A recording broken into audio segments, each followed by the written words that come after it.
우리 301장 같이 찬양하도록 하겠습니다.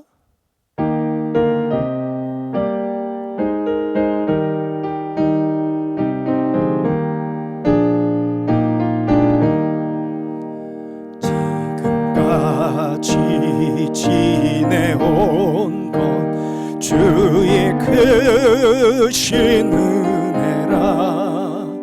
한이 없는 주의 사랑 어찌로 말하랴. 자나깨나 주의 손이 항상 살펴주시고 모든 일을 주 안에서 형통하게 하시네. 마음도 연약하나 새 힘 받아 살았네.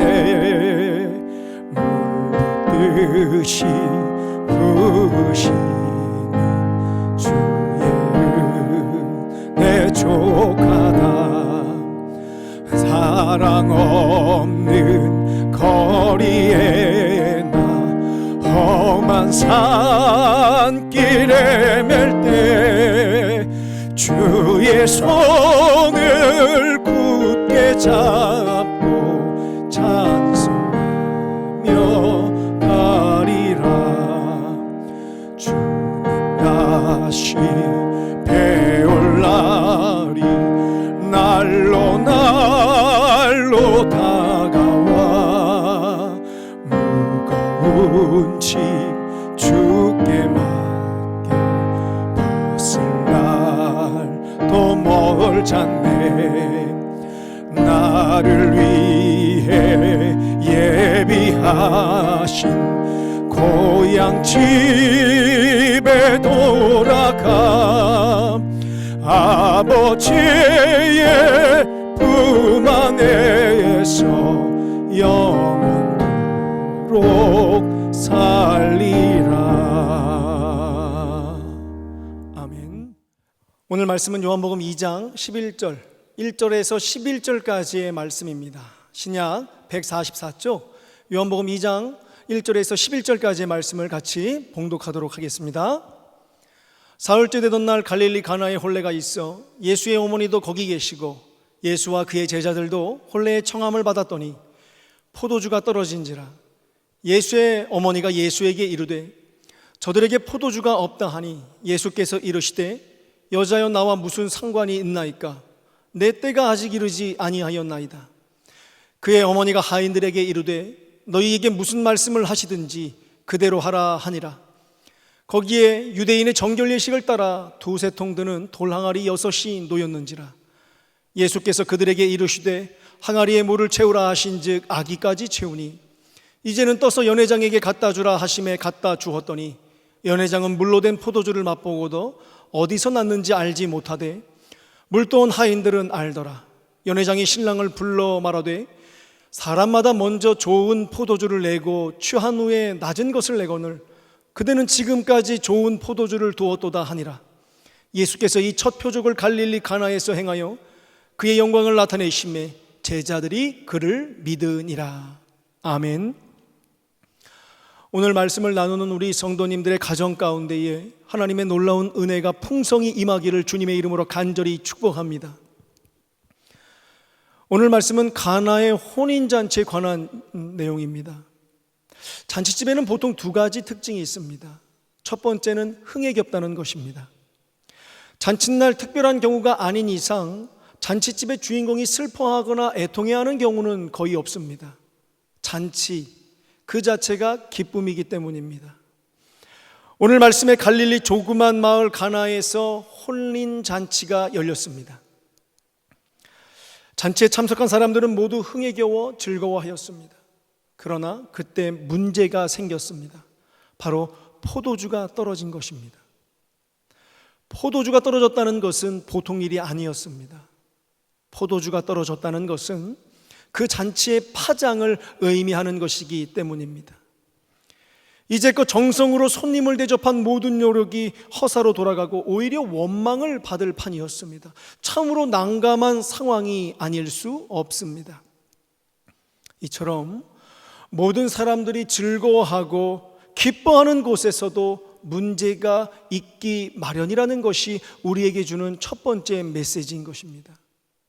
문제는 우리들의 형편과 처지를 가리지 않습니다. 부지불식간 우리들의 삶에 침투합니다. 그래서 낙심하게 하고 근심하게 하고 걱정하게 합니다. 그래서 문제가 문제인 것입니다. 그리고 이 잔치집의 두 번째 특징은 사람이 많이 모인다는 것입니다. 이것은 동서고금을 막론하고 어디에서나 마찬가지입니다. 그 중에서도 유대인의 혼인잔치는 유별났습니다. 잘 살지 못하는 사람은 일주일 동안 그 혼인잔치를 진행하였고, 잘 사는 사람의 경우에는 2주간이나 혼인잔치를 진행하였습니다. 그 기간에는 해당 마을 사람들뿐만 아니라 인근 마을에 사는 사람들까지 함께 모여 이 잔치의 분위기를 즐겼습니다. 본문 속 가나 혼인잔치집에도 각처로부터 수많은 사람들이 모였습니다. 그곳에는 남녀노소 빈부귀천의 각양각색의 사람들이 모여 있었습니다. 그러나 바로 그곳에서 그 많은 사람들 가운데서 문제가 발생을 한 것입니다. 즉, 사람이 많다고 해서 문제가 해결되거나 근절될 수 있는 것은 결코 아니라는 것입니다. 오히려 사람이 많음으로 인하여서 문제가 더 확산되는 경우를 우리는 우리 주변에서 흔히 볼 수 있는 것입니다. 이것이 오늘 가나 혼인잔치를 통하여 우리에게 주는 두 번째 메시지입니다. 그렇다면 이처럼 잔칫날 기쁨과 흥겨움으로도 해결할 수 없는 문제, 사람으로도 풀 수 없는, 해결할 수 없는 문제, 그 문제가 누구에 의해서 해결이 되었습니까? 바로 예수님에 의해서 해결이 되었습니다. 즉, 인간의 능력이 끝난 그곳에서부터 바로 예수님의 능력이 시작된다는 것이 오늘 가나의 혼인잔치를 통하여 우리에게 주는 마지막 메시지인 것입니다. 가나의 혼인잔치에는 인근 나사렛에 사는 예수님께서도 초대를 받고 와 계셨습니다. 그리고 예수님께서 항아리의 맹물을 포도주로 변화시켜 주심으로 잔치집의 문제는 일거에 해결이 되었습니다. 이것은 이 땅에 오신 예수님께서 베푸신 처음 표적이었습니다. 도대체 어떻게 맹물이 포도주로 바뀔 수 있는 것입니까? 그것은 예수님의 능력이 천지를 창조하신 하나님의 능력이기 때문인 줄로 믿습니다. 맹물을 포도주로 만드시는 창조주의 능력, 이 창조주의 능력 앞에서는 이 세상 어떤 것도 문제가 될 수 없는 것입니다. 이 능력이 우리들의 삶 가운데 우리 안에 임하기만 하면 문제는 오히려 잔치의 시작, 다시 말해 기쁨의 원천이 되는 것입니다.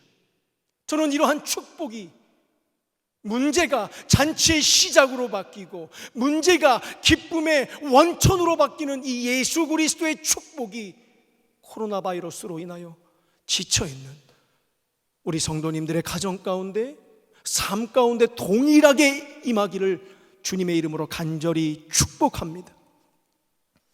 그렇다면 여기서 우리는 이러한 놀라운 축복이, 예수 그리스도의 그 창조의 능력이 어떻게 가나 혼인잔치에 임했는지 궁금함, 즉 근본적인 문제를 제기해 볼 수 있습니다.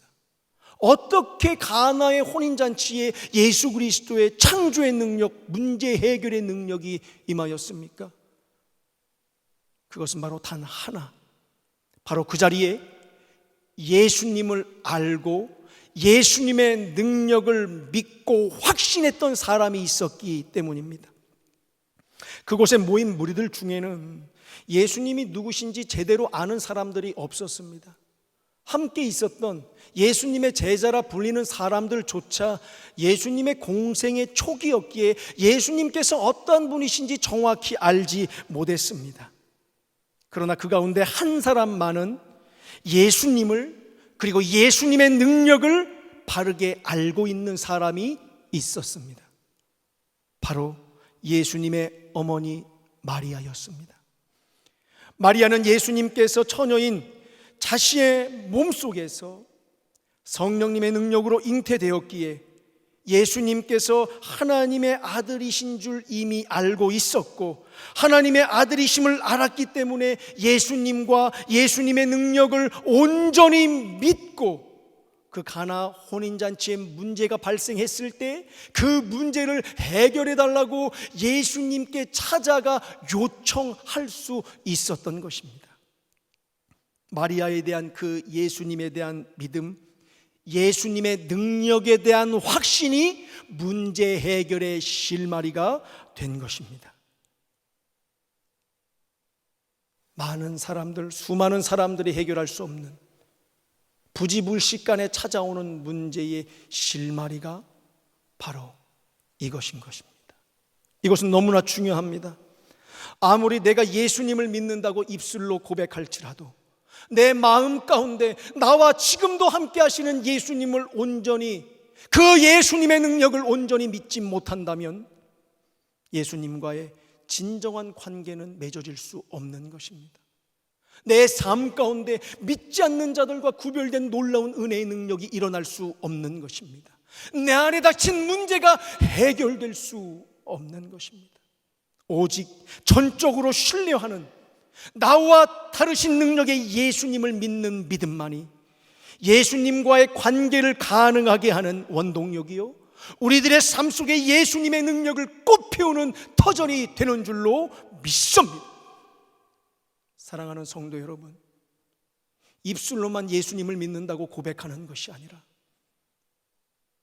전적으로 지금도 살아서 나와 함께 하시는 그 예수님을 믿고 그 예수님의 능력을 온전히 확신하는 믿음으로 지금 나에게 닥친 문제, 그 문제를 예수님께 맡기시기 바랍니다. 그럴 때 우리 성도님들의 그 문제는 문제로 끝나는 것이 아니라 오히려 잔치의 시작이요 기쁨의 원천으로 바뀌게 될 줄로 믿습니다. 지금 코로나 바이러스로 인하여 대한민국뿐만 아니라 전 세계가 힘들어합니다.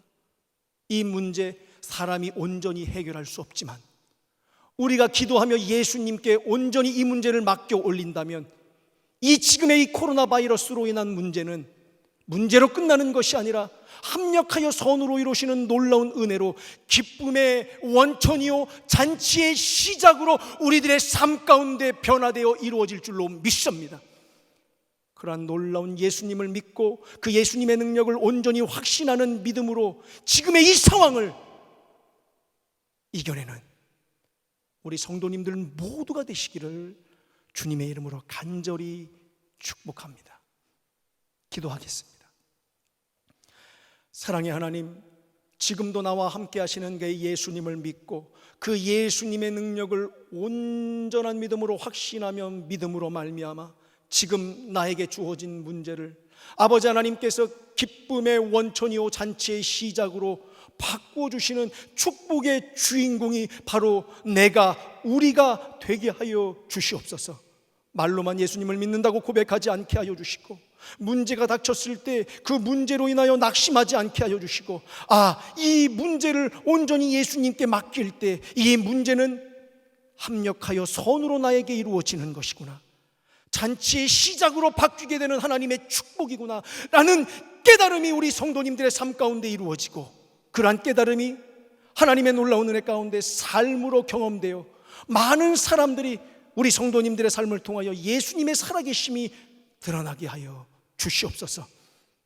감사드리며 사랑이 많으신 예수님의 이름으로 기도드리옵나이다. 아멘. 우리 다 같이 주기도문하며 이 수요 예배를 마치도록 하겠습니다. 하늘에 계신 우리 아버지여, 이름이 거룩히 여김을 받으시오며 나라가 임하시오며 뜻이 하늘에서 이루어진 것 같이 땅에서도 이루어지리이다. 오늘 우리에게 일용할 양식을 주시옵고 우리가 우리에게 죄 지은 자를 사하여 준 것 같이 우리 죄를 사하여 주시옵고 우리를 시험에 들게 하지 마시옵고 다만 악에서 구하시옵소서. 나라와 권세와 영광이 아버지께 영원히 있사옵나이다. 아멘.